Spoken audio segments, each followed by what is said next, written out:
Today we are going to get close up and personal with the ship that will carry that mighty river's name, the Viking Mississippi. So who better to join us on our virtual voyage than a man whose creativity those of you who have previously traveled with Viking will already be familiar with. He is the interior designer, Richard Riveire. Richard, welcome to In Conversation. Alastair, great to see you. It's lovely to have this talk. Thank you for letting me come see you. Well, thank you for giving us your time. Richard, I thought we're obviously going to talk about the Viking Mississippi a little later, but I thought we could start by establishing some fundamentals, in particular, some design fundamentals. What exactly is good design and why does it matter? You know, I think good design is very much like good in anything, right? It is a clear, simple, elegant solution to a problem. And I think that in good design, specifically, spaces that do come across as clear and simple and beautiful and feel authentic, they feel like they've come naturally out of something, do elicit, I think, an emotional response in people. And I think that is at its heart what design is. It's a reflection of culture and society and the way people relate. And maybe that's why I got into the hotel business, is in the sense that it was a way of really talking with people about how they want to live their life, how they want to interact with other people. And good design, authentic design, is something that makes all that happen, makes it all so much easier and so much more enjoyable. And would you say that design is something that reflects what is happening in society, or maybe it's the other way around, that design? Well, I think it's both to a great extent, but architecture does come back as an idea that is coming out with what people are thinking about now. And I think that's why we have fashion, right? Things that change over time are things that then get reflected in the arts in every possible way. And architecture sometimes is a little slower because we have to go build buildings and build buildings and things of that nature. But I think it really does work that way. You know, it's interesting. I was noticing this week that the European Parliament, the President of the European Parliament, announced a reestablishment of the Bauhaus. And as many people know, the Bauhaus is sort of what usually gets credit for being the start of modern architecture. Started in Germany, and the idea of clean lines. What a lot of people, I think, don't remember is that came at a really interesting point, because it was the end of World War I, so the world had changed in that regard. But it also was right in the middle of the 1918-1919 pandemic, the end of the Spanish flu. And architecture, modern architecture, came out in a way of thinking as a reaction to the Victorian era and the arts and crafts movement that came before it, as saying clean lines, open spaces, healthful living, a machine for living. Really interesting thought. And when they announced the reestablishment of the Bauhaus this week, I'm thinking, you know, this is interesting. It's kind of a reflection of what's going on in the world in other ways as well. And I think that's one of the reasons, quite honestly, that our work has always been modernist and ways of thinking about clean, simple solutions. But it's also about healthy living, and it's about not feeling closed in and feeling that you've got a whole world to enjoy with your friends. Because I think what's exciting about the creation of a new Bauhaus, I didn't know that. That's brilliant. I think also, I don't know whether you'd agree with this, good design is something that many of us, we know when we're in it or around it or sitting on it or eating off it or holding it or looking at it, but we don't often know why. So we feel it, but it's quite hard to describe what actually makes Makes sense. Right. Yeah. Well, it's a trade secret. I can't tell you. It's very simple. And actually, Viking is, I think, a brilliant example of this. Good design is about authenticity, particularly in work like, what I would say institutional work, like a courthouse or a theater. But in hotel sense, it makes ever so more important that people not feel like they're being manipulated. That was a trend for a while, that you wanted to have entertainment architecture and it had to do all of these things for you. Our version of that is to make a space that feels like it's natural and it just grew out of something. And in this particular case, I have to give all the props to Torstein Hagen. I mean, really brilliant hotelier, although he doesn't like to be called a hotelier. I really think he is. But, all the props to him, because he very much set a direction, says, I want clean, I want simple, elegant, good solutions to problems, right? Clean, simple, and elegant. And then it was up to me to sit there and figure out, okay, we need to come up with something that is authentic, and there is nobody I have ever met more authentic than Torstein. Tor is very straightforward and very much cares about his guests and is part of the world that he is in. Mm-hmm. And so we created a space that is very much a reflection of what he's about and how he feels that world works. And the Scandinavian aesthetic is, I think, very right for this time.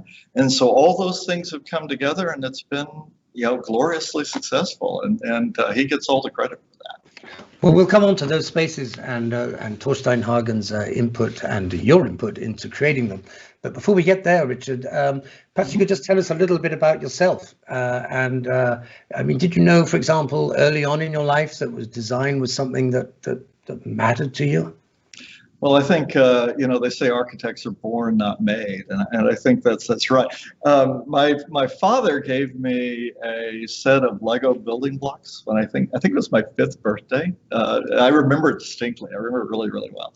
And they became lifelong toys. I was always about building something and creating something, buildings and stage sets and theaters and all sorts of things. So I think, it's been buried in there for quite some time. I was more, I guess, meant to do it. No, I've got such fond memories of Lego. Yeah, I love. And actually, I did for a long time. I did want to be an architect until I realized that I couldn't do the maths. But Lego, I loved Lego. Maths either. I do know the difference between silk and wool, but we go from there. But I think it is one of the arts, and it's applied arts, and you're in a fine art, but I live in the applied art world. But it is, I think, a common yearning to be someone who is affecting the built environment, affecting the world that we live in, and frankly, providing surprise and delight and wonder and joy to people in a hotel or resort environment is a great place to be. Absolutely, yeah. So up until 2011, Richard, your commissions as an interior designer had never really included anything that floats on water. True. So tell me this: why did the chairman of Viking Cruises, Torstein Hagen, come to you then when he was looking for a designer for his new longships? It is, it's obviously a little self-serving for me to say it, but it's brilliant of him to do this. We're hotel people. We do all kinds of architecture and all kinds of design, but hotels are a big part of our life.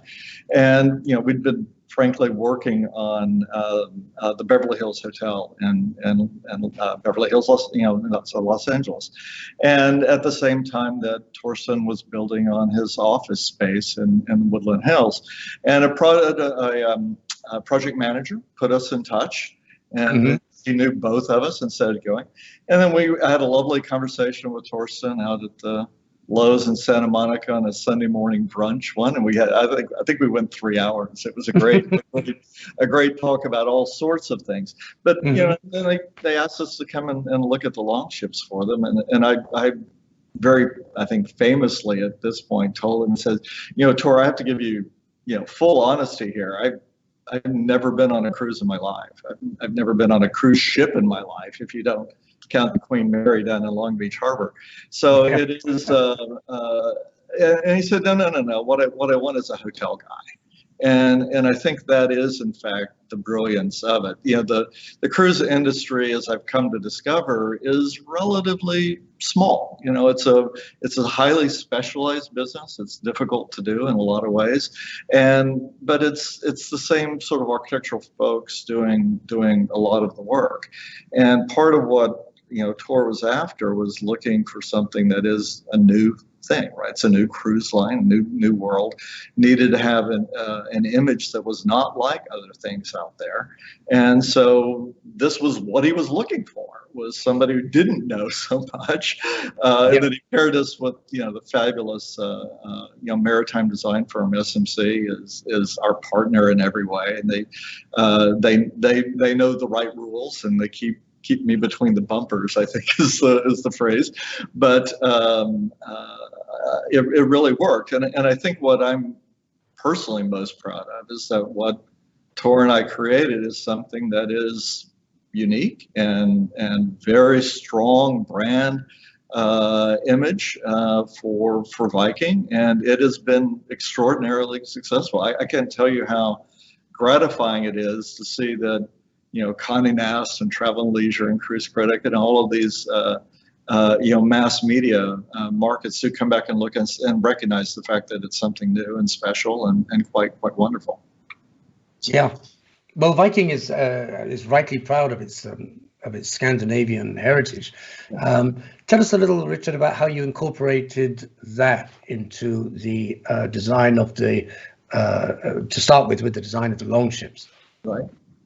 Yeah, no, it's getting to know. In fact, I think people who've traveled with us, who've gone on long ships and have now gone on to the ocean ships and will go, into the Nile, into ultimately Mississippi and other places, will see that there's been a progression. It's been about us getting to know Torstein, getting to know the firm. The firm has obviously progressed. I think when I started working on the long ships, there were 20 ships in the fleet or something like that.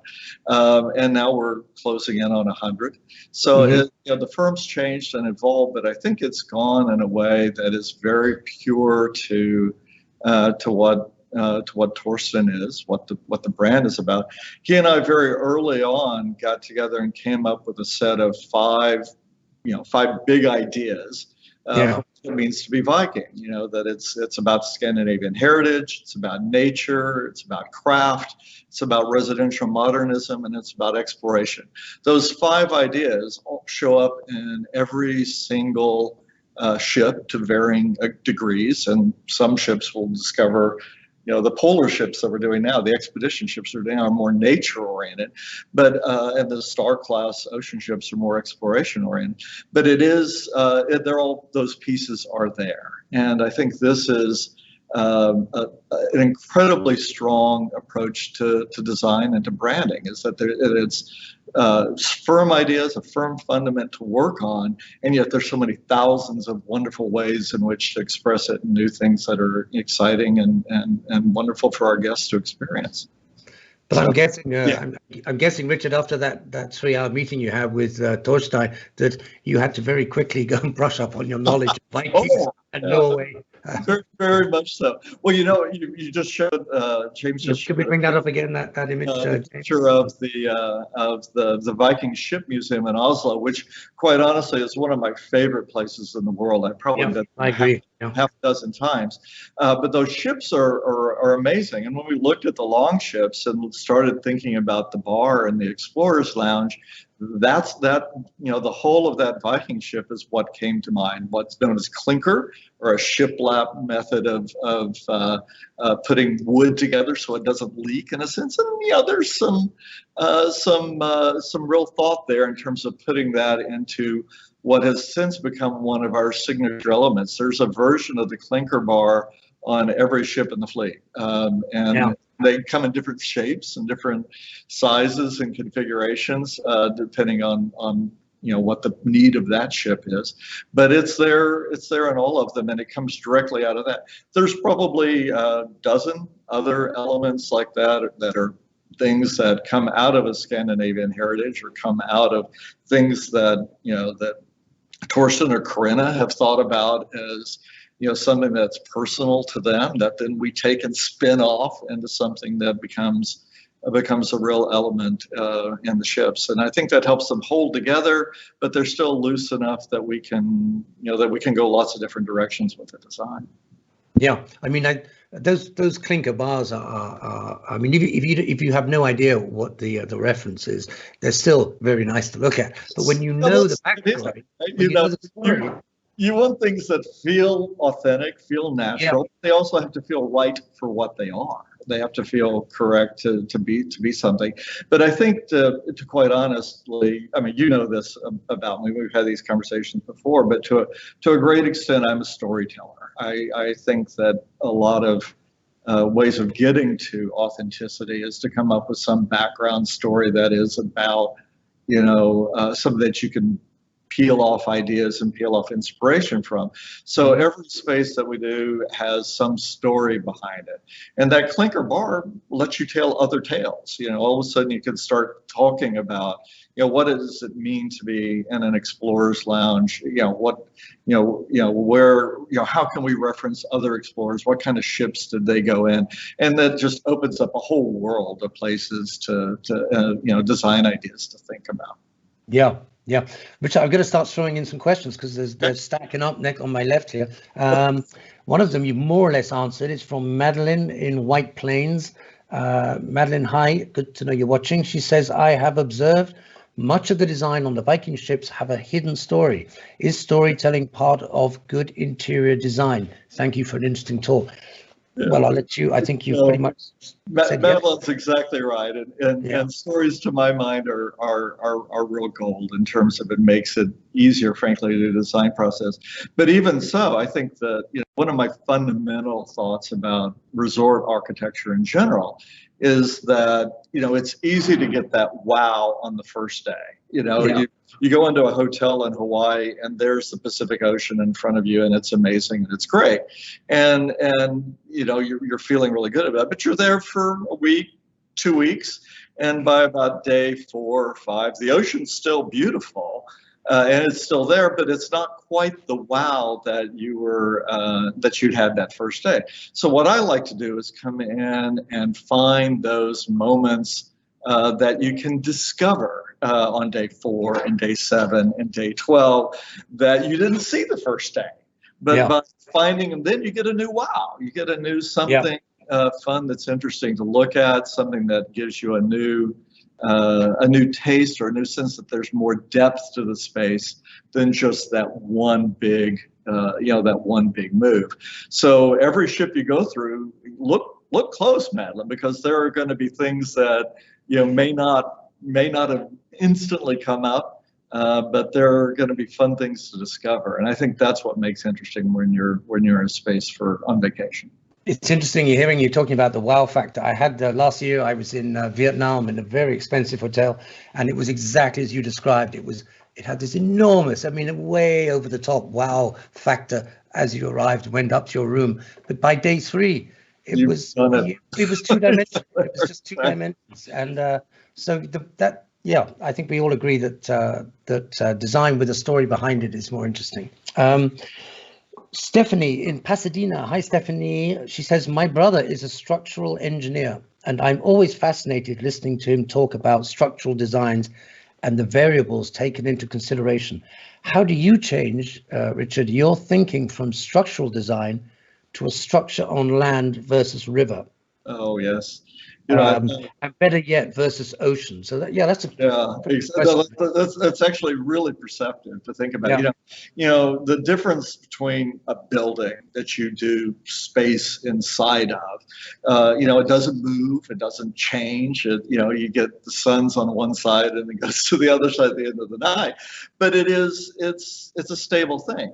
But ships are a very large mechanical device. It's a moving object. It's incredibly complex in the way it goes, and it's been highly refined over centuries, right, of sailing, millennia of sailing, and they are their own creatures in many ways. There's a lot of things that we have to worry about in ships that we don't have to worry about in land-based. The regulations involving, the fire resistance of materials, the weight of things is obviously a huge issue. I can recall many times Viking coming back to me and says, well, the ship's got to go on a diet. We're too heavy. We've got to figure out how to do things in a little bit lighter way. So it makes some sense.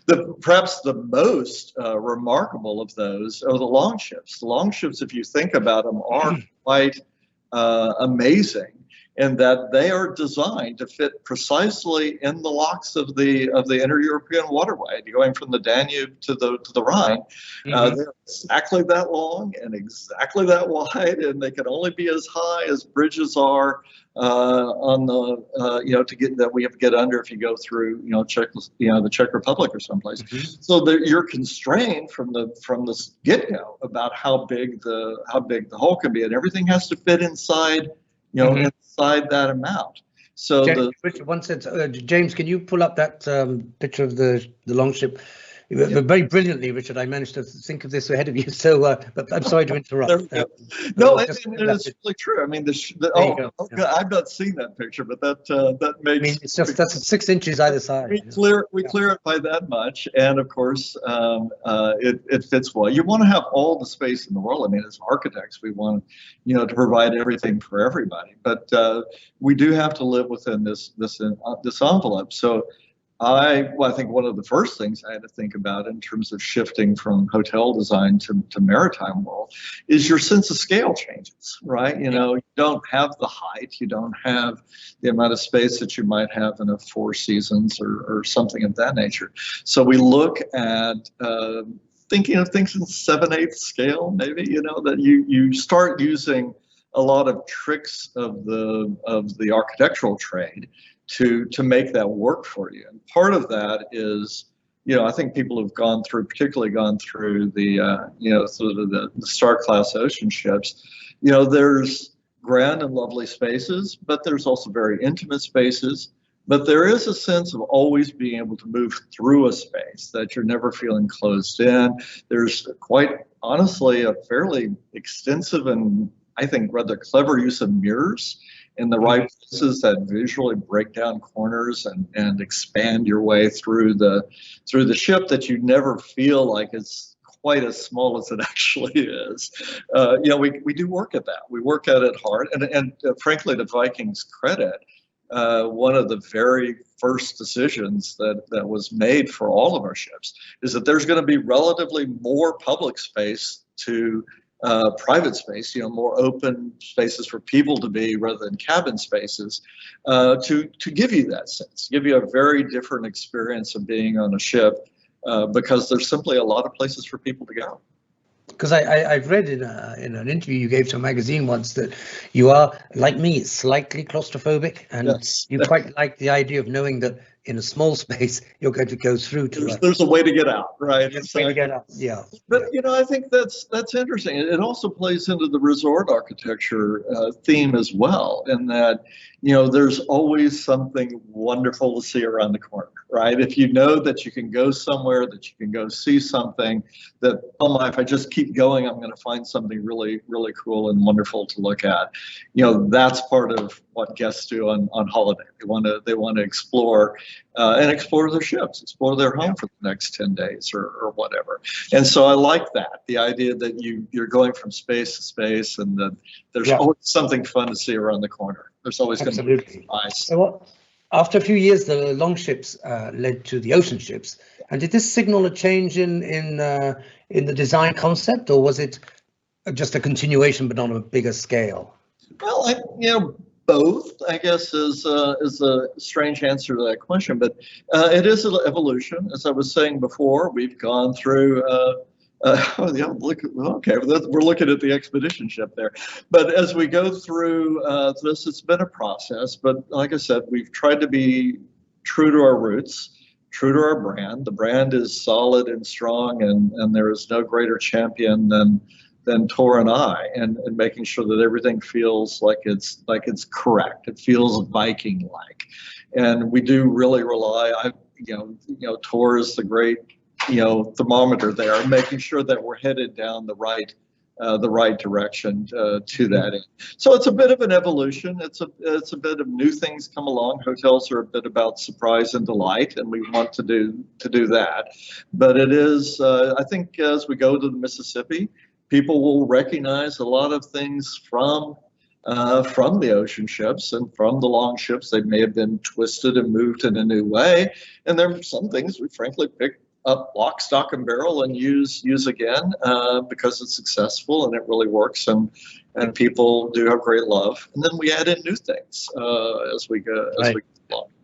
Well, I mean, for myself, one of the standout successes with the ocean ships has been the combination of large, free-flowing open spaces and small, intimate little corners where you can sort of curl up and be alone if you want to. And I think that works particularly well. I'm thinking of areas like upstairs at the Explorers Lounge on the ocean ships. People who've sailed on them will know what I'm talking about, which is a lovely place to go and hide up there. Yeah, it's deliberate. It's deliberate to think about that. In fact, I'm very gratified when I look through comments on Cruise Critic or whatever. That's one of the things that comes up fairly often is, I feel like I can get away.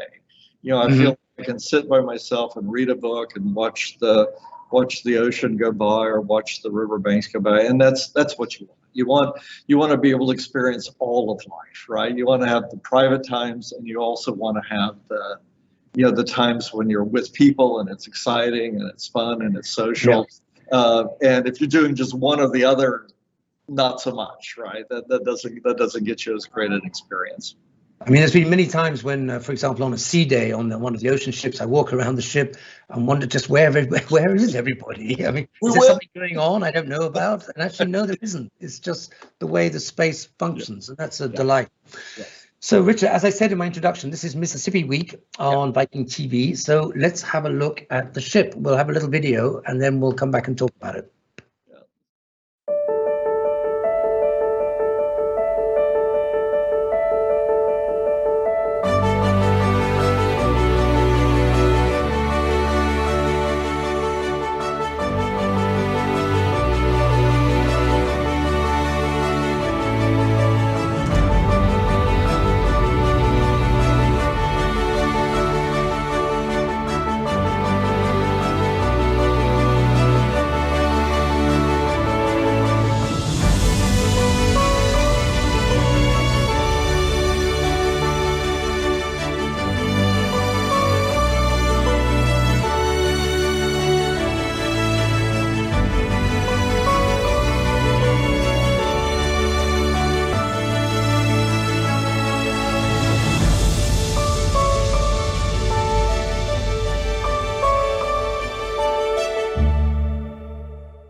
Some facts and figures, because a lot of people will want to know.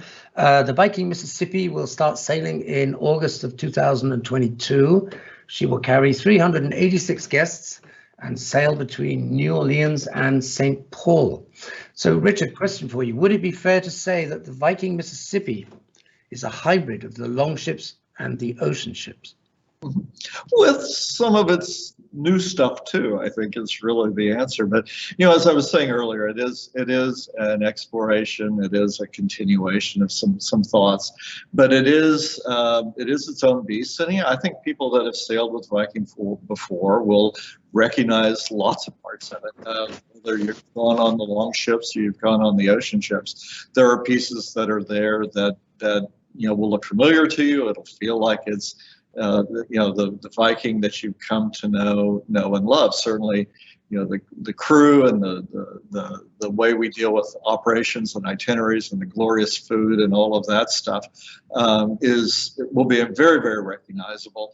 And I think a very different experience than people have had. Mississippi is an amazing, I'm an American, so I can say this, I guess, but it's an amazing river, an amazing place with an incredible degree of history and quite interesting and quite wonderful geography, and just the natural world of it is quite lovely, and a lot of opportunities to bring that to Viking. Most of our ships for Viking to date have been, worldwide. For in the case of the ocean ships, those ships go all over the world, and the long ships do much of Europe. This ship, the Mississippi ship, is perhaps a little more located in place. You know, it's that authenticity thing I keep talking about. But this is an American ship, and so we've taken Viking, and there's a little layer of Americana kind of woven into that. Quite interestingly, and I don't know that many people know this or have thought about it, but the largest collection, that's not maybe the right word, but the largest grouping of Norwegians outside of Norway happens to be in Minnesota. You know, and it's at the headwaters of the headwaters of the Mississippi. You know, in my career, I started doing furniture design for a firm in Minnesota, and the Scandinavian culture was very strong there and very, very much a part of it. So what I'm interested in are those kind of stories, the stories that not only talk about what is it like to be in the American South, and what is it like to be in in Memphis and working your way up the Mississippi, but the stories about the Norwegian diaspora to Minnesota is quite fascinating as well, and things that we can bring that bit of culture, that bit of connection into our architecture for the ship, and I think it'll be even more interesting. Because I was wanting to ask you about the culture of the Mississippi, and just take us through the kind of what kind of research isn't the right word, but how did you soak yourself? Did you know the southern states well, or did you spend time down there? How did you absorb that culture that you could then translate into design? Well, I think the United States is it's a wealth of riches in that regard.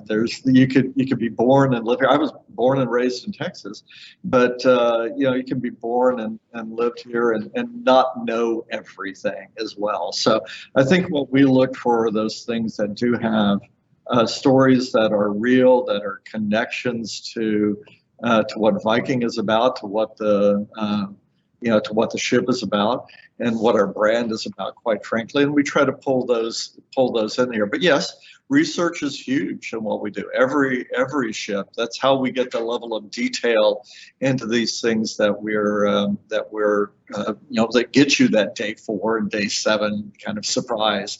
Have to come out of something. So we've looked at a lot of different things on the ship to get to kind of that point. One of my thoughts, and I may be. I don't think I'm letting too many cats out of the bag here, but we'll start anyway. There is actually some new elements on this ship that I'm very excited about. The River Cafe. Well, hang on. Let me stop you right there. We're coming. We're going. And I jumped the gun. I'm sorry. No, you jumped in the gun there. Yeah, I'm going to throw in another. I got some lovely questions here. One is from Mike in Montclair. And Mike says, "Hi Richard, I'm thrilled to see our host today. Since I booked this cruise last April for September the 17th, 2022. I guess she means. I hope I can make it. I will be 90 years old then, and it'll be my 11th Viking cruise. That's sweet. Well, we look forward to welcoming you, Mike. That's great.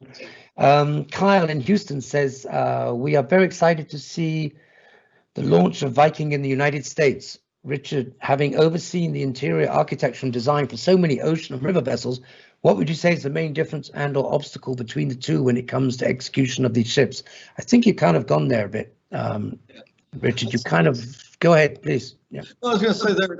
It's interesting.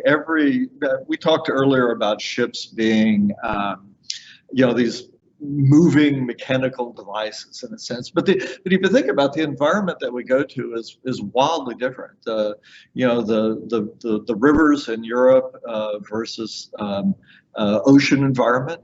Two opposite ends of the spectrum in terms of the types of weather and the types of sea that we sail in. Mississippi is interesting as well in that it does its own characteristics. It varies wildly in terms of height. The water or the amount of rain you get in the northern United States, that all flows through to the Gulf of Mexico, and water rises can go up and go down.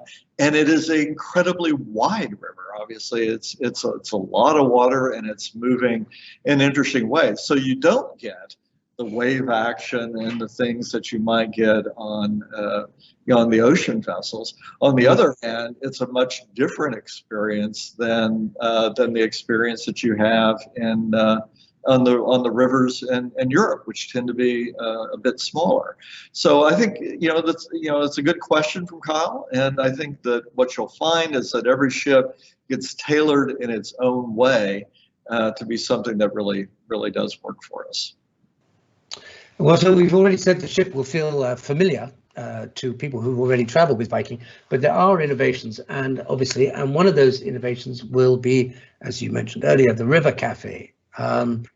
So, just take us through it. What is the concept of the River Cafe? This we've always enjoyed, al fresco dining with Viking, and the idea of the aquavit terrace on both the long ships and on the ocean ships goes another step here in an interesting way. The River Cafe is another venue. It's a more casual dining environment. It's something that I think will be a lovely alternative to the more formal service that we have in the restaurant. And the thought here is this is a little bit of that Americana. I guess I was always thinking about my grandmother's front porch.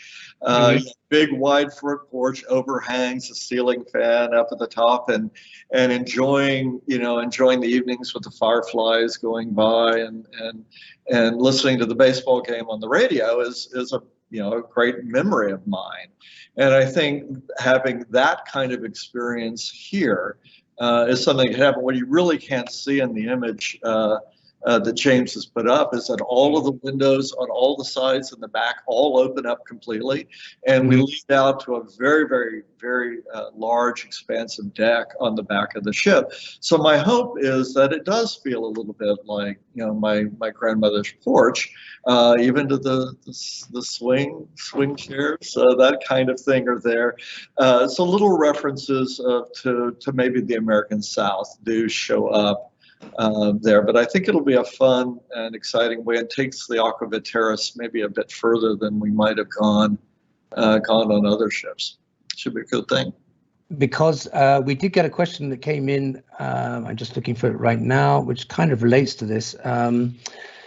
Francis in Corpus Christi asks, she says, can we tour the galley too? And and I think the answer to that is pretty much yes, isn't it? Yes, actually, Francis, I don't know if you've seen things ahead of time, but it is quite interesting. We're going to a new concept for the restaurant and all the ships, to an open galley. On the long ships, the galley sits in the bow underneath the bow of the ship, and food comes out, but you don't really see it prepared. But the World Cafe on the Star class ships has been very, very successful because you can talk to your chef. He's making the eggs the way you want them to be, and you can see the food being prepared. And we want to take that even a step further. So actually, all the ships that we're doing now, the restaurant does end up with an open galley, and you can look at and you can talk with the chef, and you can see. Anthony's created such amazing menus with fresh produce and great ingredients, and it's worthy of being shown. Viking has the best food at sea, no doubt about it, and it's worthy showing it. So we're looking at it as an architectural advantage, to use that as part of the experience of going to the restaurant. And galleys, quite by the way, just from a technical matter, the galleys on our ships, we do ask a lot of them. We have a wide, varied menu. Lots of different cultural influences and different things that show up. So the amount of equipment it takes to produce the quality of the food that Viking is known for is all there. So the galley spaces are quite large. special, I think, in terms of the equipment that's offered, and we put it on show. You're going to see it. And I think as we start to look at this ship and other ships that are coming, you'll see that we're really taking an approach of making certain that the guest relationship to the crew gets strengthened and strengthened and strengthened. The Vikings crew is the best in the world by far. And this is common comments from everyone, is that they are talking about how friendly the crew is, how helpful, how service oriented they are. And we're doing that. So as you look even at the clinker bar on the Mississippi ship is actually round, and you can go around it. You can see it. You can walk more easily up to your bartender.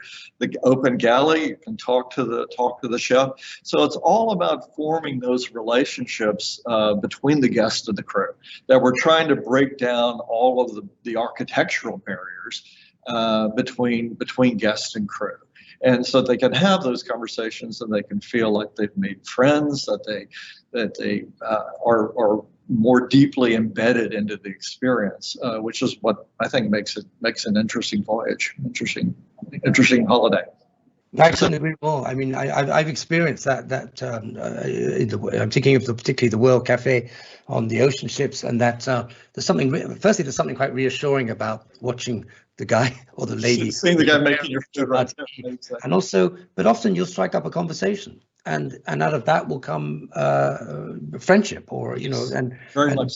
And you'll build on it every day, and that's a lovely thing. To be honest, our returning guests oftentimes find crew that they've known from other ships or other voyages in the past, and they remember each other, and I think that's just spectacular, because it creates that sense of connection.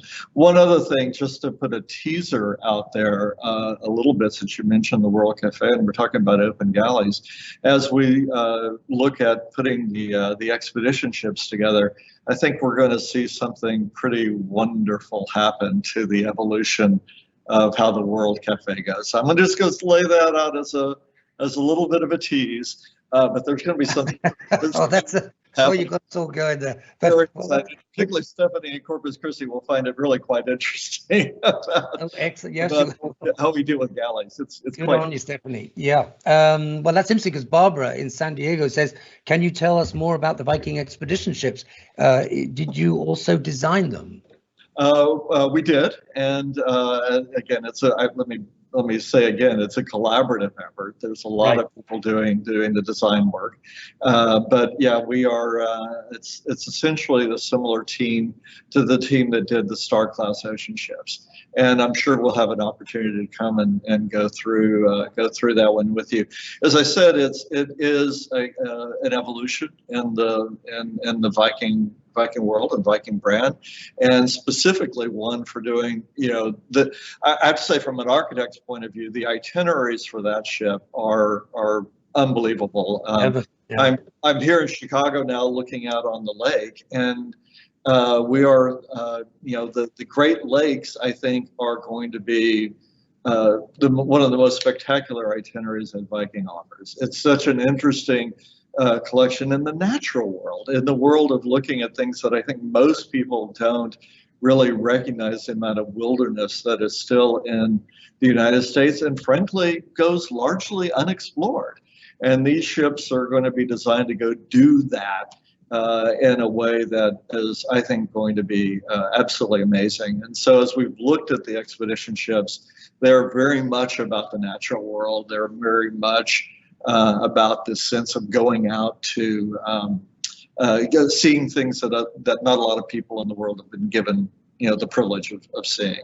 So we'll get to that. But the Mississippi does it from the other end. In fact, I've been trying to find ways of talking to Tor. Maybe we can connect the Mississippi and the Great Lakes. Yes, just build a huge canal. Right, exactly. Yeah, I mean, here's just a thought, getting back to the Mississippi, which is a project in a way a little different from other Viking projects, in the sense that it's been arranged as a partnership with an American company. But yes, I assume that the key input to the design is still yours and Viking's. Yeah, very much so. No, it's a Viking ship, and I think the joy here of working with a global company, like Viking, is that you do end up speaking with all kinds of interesting people around the world to put together a Viking experience. The Osiris that is getting ready to sail on the Nile in Egypt is comes with Egyptian references and folks associated with it. Still a Viking ship, looks like a Viking ship, looks like what you would expect, but it has an overtone to it that is related to where she is sailing. The polar ships, the expedition ships, in the same way, come about with a little bit different bent than the ships the Star class ships. So you do get these personalities that come about, and I think, quite honestly, I don't have all the good ideas in the world. I only have what I have, but what the partnerships that we do with people, the folks that we talk with are the team members on all of these jobs all bring together their own set of unique experiences and cause it come out as a better product than if you just looked at just me. So this is everybody. Yeah, absolutely. Well, as I said earlier, on the ocean ships, one of the places, my favorite places, is the upstairs at the Explorers Lounge. Yeah. Viking Mississippi will also have an Explorers Lounge, but I think it's not quite the same, is it? It's not quite the same, and well, part of it is what I was talking about earlier. You can kind of see in the image there. You can see the clinker bar as this object in the room that you can now move around, and then I think you can see a little bit of the upper deck there, so that those who've been on the Star class ships will recognize some elements there that make some sense, and the view of the upper deck in the same way.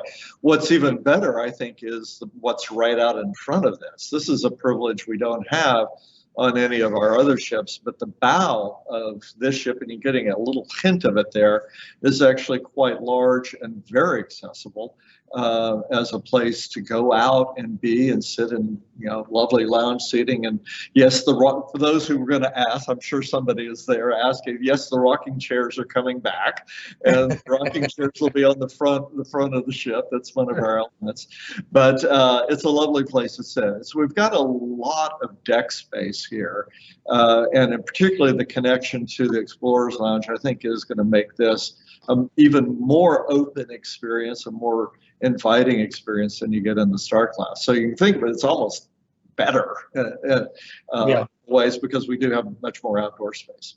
Yeah, I'm very excited about the bow area. I mean, just looking at the renderings, I can see there's a huge amount of open space, and that bow area is particularly exciting. Yeah, we can see there now on the rendering. So there we go. You kind of look and see this is an earlier rendering, but there is a lot of there's lounge seating and telescopes and rocking chairs and all kinds of things out there, and you can flow straight out from the Explorers Lounge into the outside, and then of course you can promenade all the way around that deck, and then of course the aquavit terrace and the pool deck at the top are you're absolutely right, Alastair. On a per passenger basis, we have more outdoor space on this ship than we do even on the Star class ships. So it's really quite a privilege. Yeah. And just a question that occurred to me when I first saw this rendering was, there's a lot of space right up on the top of the top deck there that isn't utilized apart from the. Well, you need a roof, right? Well, you need a roof, but no, I'm just wondering, because on the river ships, that's a space that is utilized. So I mean, I'm sure there's very good reasons for this. I just wonder what they were. It actually, yes. In this case, the Mississippi is not like the European waterways, in that we don't have that lock image that you were showing before. The size isn't a constraint that way, but there is something called air draft, which the height underneath bridges. Most of the bridges crossing the Mississippi are quite high up, and that's really nice. But as you get in the northern parts of the Mississippi, and particularly in a high water land, we do have a limitation there, a draft limitation that says we can go this high and not a lot higher. So we are going to use all of that space. We use the whole volume that we can, and we compensate by having, as I said, a lot more outdoor space down where you can actually use it. On the other hand, what you see up there is we do solar panels on the roof. Those carry a great percent, a reasonable percentage of the whole hotel load, or what I call the hotel load. Things like lighting and televisions and things that we use that the guests need for power for. Obviously, the power for propulsion and navigation, all that stuff comes from our engine systems, but right. the solar panels do help us on the hotel side. Right. Okay. And going back to, again, one of the I think the standout successes, design ideas on the ocean ships is the way that even the staircases tell a story, and this continues on the Viking Mississippi with what is to me one of the most beautiful maps I've ever seen. Actually, it's a strikingly beautiful. This was an inspiration to me. In the 1930s, the Army Corps of Engineers in the U.S. commissioned these maps, these studies of the full length of the Mississippi. And what you're seeing there looks so the psychedelic color type arrangement are all the various routes that the Mississippi has taken over the last 100 years. And so you can see how much this river has moved and changed over time, and quite wildly, you could say, that in quite wide swings of it. In fact, there are stories of sunken paddle wheelers that show up in a farmer's cornfield miles from the tens of miles from the Missouri or the Mississippi, simply because that's where the river was at the time when the river sank, when that ship sank. So I got fascinated by that drawing. I thought this was really interesting to see and to think about. So you're right. Stairs to me are much more than a place of getting from one deck to the next. Mm-hmm. I think there needs to be something there that is interesting and maybe even enriching or edifying in a sense. So the midship stairs have those commissioned maps going the full length of the Mississippi. Yeah, I think we have James, we have a picture, I think. The top to the bottom, and so you could really start and go see, where you can see it in the background there. Yeah. But the line of these maps as they go on down through the ship, and I think will be quite interesting. The other two stairs do different things, but this one does that map, which I think is fun. It's beautiful. I mean, I love it because a lot of it would be quite. If there was nothing there, just bare wall, I don't think anybody would complain. But suddenly you've got a whole, and I know from experience, you one day you'll see something and you think, oh, I haven't noticed that bit before, and that's kind of interesting. And it's very it's enriching. You can trace your itinerary, right? You can trace your voyage. And better. Here the river used to be over there. So I just found it fascinating. I thought as a piece of art, that from the 30s, that was kind of a time when even technical drawings like that had a certain art to it and a certain beauty in the way that they were produced. And why should that not be seen? Why shouldn't we be showcasing that? It's part of the cultural heritage that we have as a country. And the staterooms, will they be similar to the ones on the rivers and oceans that we know, with all the same features? Yeah, well, it's about comfort, and it's about being recognizable. And so I think people who've been on the ocean ship will recognize these. We do make modifications over time. We do make improvements and changes and things. So it's never fair to say it's a copy, but it is fair to say that they're going to take advantage of all the things that we have on this ship and how we use it and the ways we use it in ways that are recognizable, I think, is the answer. Okay, great. There's a question here. I got vanity doesn't permit me from asking this one. Carol in San Diego says, I love the black and white photographs on the Viking ships and believe some of them are by Alastair. will you have some of his also on the Mississippi ships? Alastair says it's not over yet, but Alastair seems to be almost a Viking signature. We love listening to him on Tuesdays with a cup of morning coffee. Carol, the check's in the post. Exactly right. I have to say, Alastair, that one of my favorite memories, my favorite experiences ever with Viking ever, is going through the Star and the Explorers Lounge the first day with Captain Atle Knudsen. Is now he and his wife are great friends. They're lovely people. He's Viking's master captain, takes most of the new ships out for the first time around. And if you recall, to my props to Alastair, if you walk into Explorers Lounge, one of the first things you see is this glorious photograph, and I think it's behind you there somewhere, of a sheep, right? Ram, right? Yeah. And Captain Knudsen looked at me and he said, "Oh, that's my brother's sheep." And I said, "What?" "Yeah, my brother. That's his ram." And two things occurred to me. First of all, is what are the coincidences in the world that you happen to run across his brother's sheep? But the second thing is, how did he know? How did Atle know? And he said, "Well, look at the horns, and it's gotta be, that's the bell and everything." But no, to answer to the question is, how could we not? Oh, that's very nice. The photography is amazing, and we use it in all kinds of interesting ways. I think sometimes, I hope, Alastair, you're comfortable with how we've done this, but no, it's beautiful stuff. And to be honest, the trek that you did with Corinna over Finsa Mountain and the photographs that you took on that particular, that's still an inspiration. It's part of the Viking standards package that we use when we're talking to people about, what does Viking look like and where does it go. Those photographs are a big part of that, and I go back to it time and time again for inspiration. So, that's nice. That's nice. Absolutely, 100%. That's nice. Well, that's enough about me, Richard. Let's. Well, we can't talk about the southern states, although this part, the Mississippi, without mentioning its amazing musical heritage. Yeah. Which is, I'm a particular fan of bluegrass myself. Tell us a little about how you've incorporated this into the design of the new ship.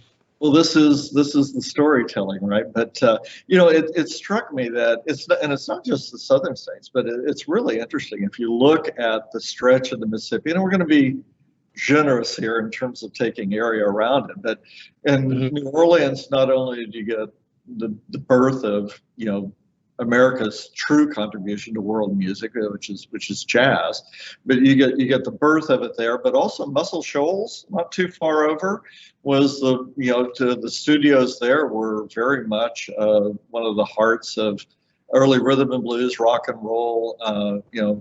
Aretha Franklin's, I think one of her very first albums was recorded in Muscle Shoals. But as you go up the river, Memphis Blues and Elvis Presley and all the rest, and further on up to get into the northern environments, not too far from Detroit, you can kind of think about the history of American music as told as being part of this this tour through America's heartland.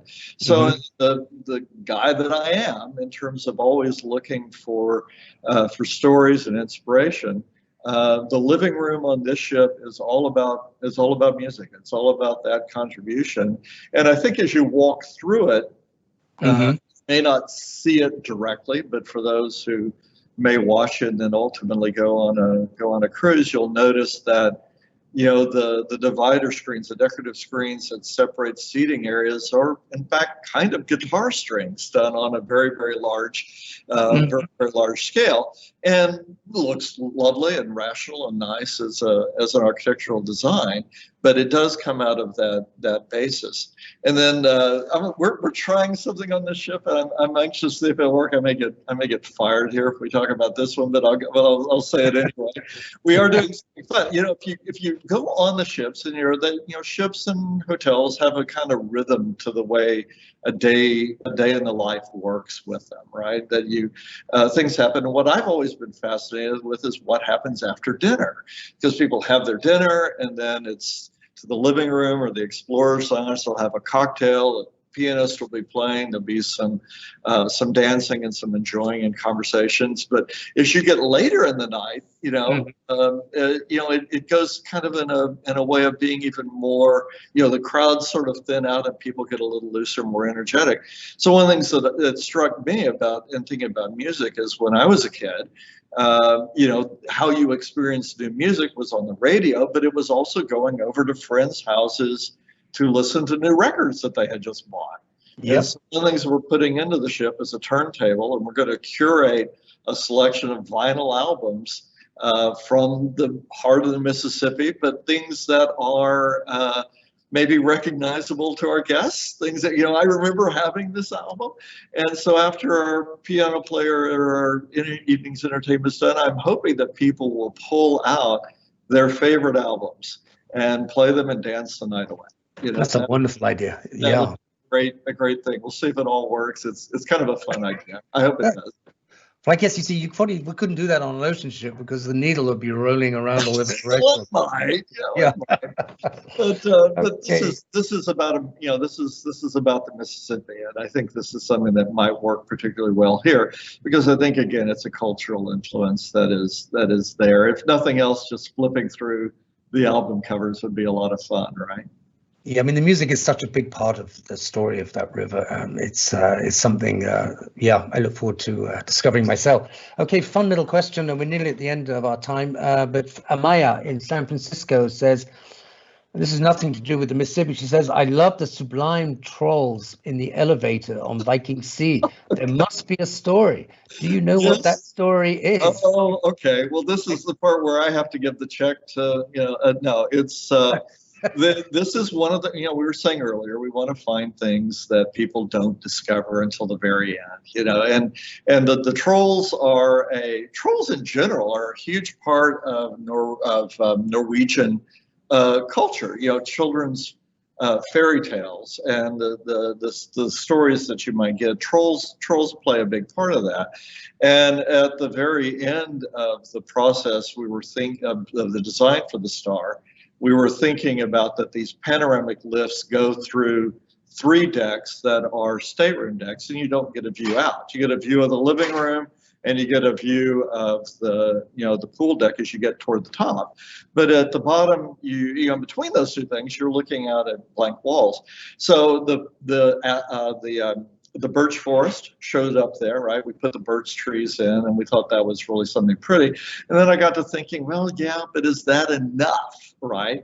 And because we were sort of toward the end of the process, it got to be that, well, we really need to talk about the people who did this ship.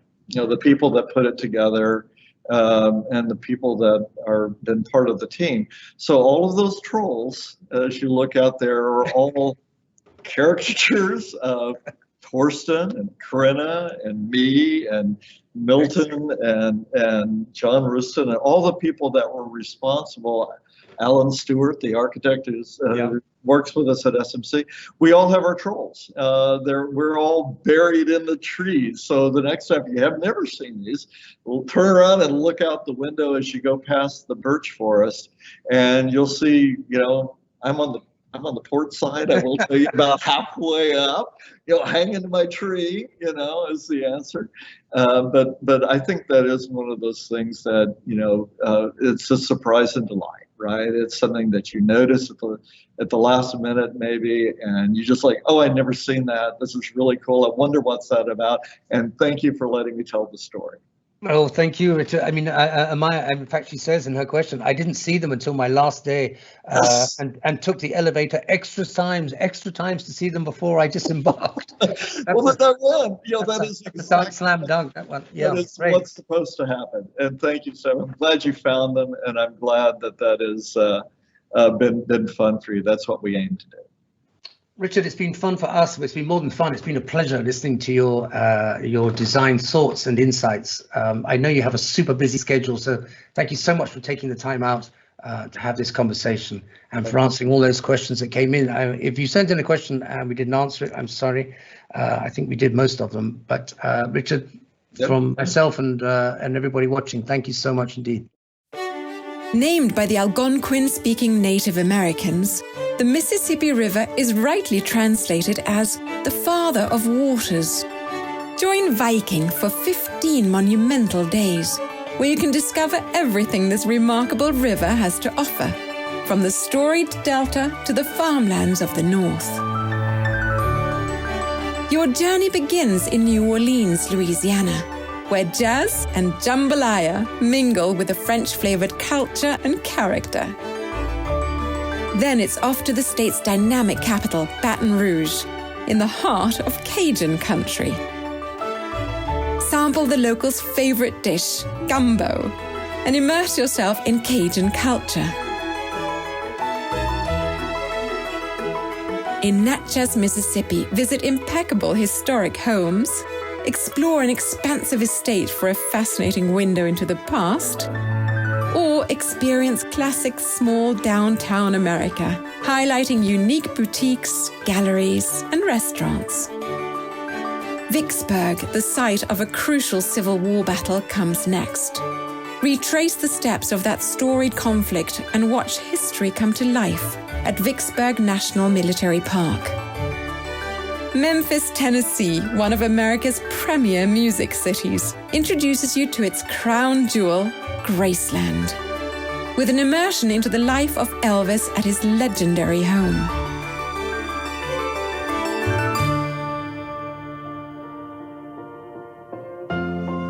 Lively St. Louis, Missouri brings spectacular views from the top of the stunning Gateway Arch.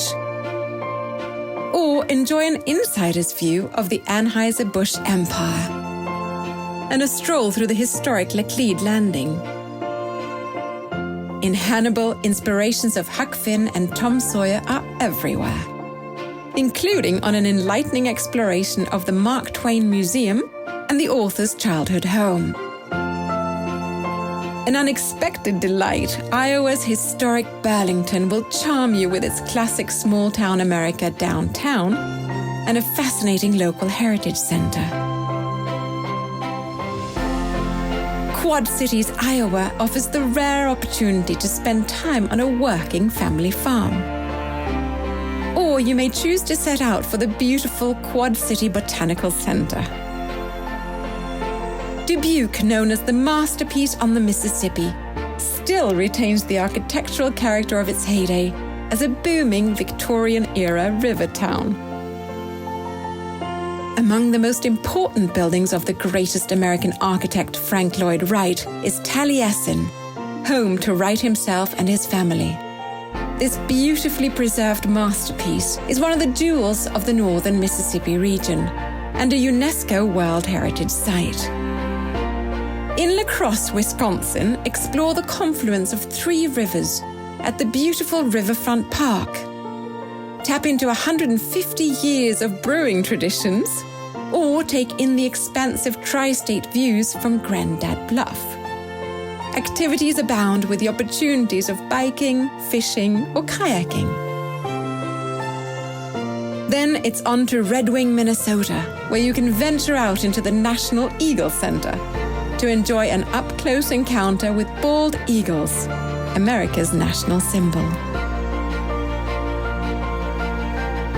Your grand Mississippi journey concludes in St. Paul, known for its great museums, iconic cathedral, and beautiful period architecture.